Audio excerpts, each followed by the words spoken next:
Olá pessoas, falar um pouco sobre as técnicas que a gente utiliza dentro de um processo terapêutico. Para falar sobre isso é importante que a gente lembre que é muito comum se fazer essa associação direta entre TCC, seja em que onda a gente estiver falando da TCC, e o uso de técnicas. Mas que a TCC não se resume a isso e, inclusive, o uso das técnicas é algo que a gente vai pensar depois de um bom processo de avaliação e elaboração de um plano de tratamento.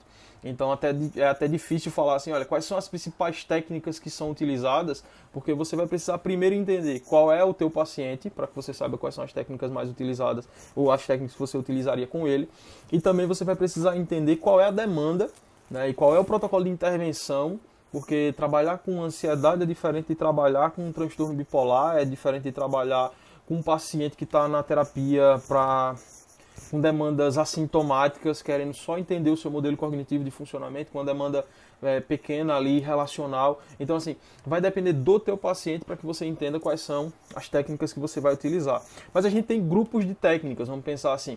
O que é um clássico na TCC? Automonitoramento. Isso é um clássico. Então, formulários de rastreio, formulários que visam a gente começar a entender, fazer essa parte inicial da terapia de o que é que eu estou pensando, qual é o meu pensamento, e aí uma classificação de distorções cognitivas, olha, quais são as distorções cognitivas que existem, qual é a distorção cognitiva que eu estou cometendo.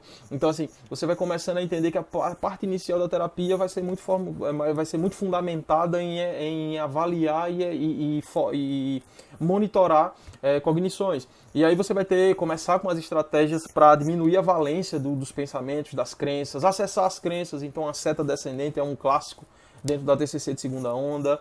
Quando você está falando sobre protocolos de intervenção ou questões relacionadas à ansiedade. Então você vai ter o clássico ali de respiração diafragmática, você vai ter os clássicos de relaxamento muscular progressivo, que são técnicas de estratégias de inoculação de estresse que são muito utilizadas dentro dos protocolos de intervenção.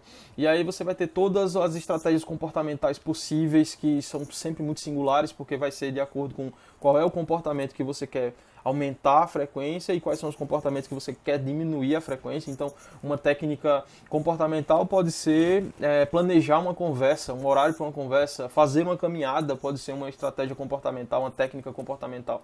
Então, assim, a gente vai utilizar estratégias comportamentais, estratégias cognitivas, estratégias vivenciais, tudo isso, existem grupamentos amplos de técnica.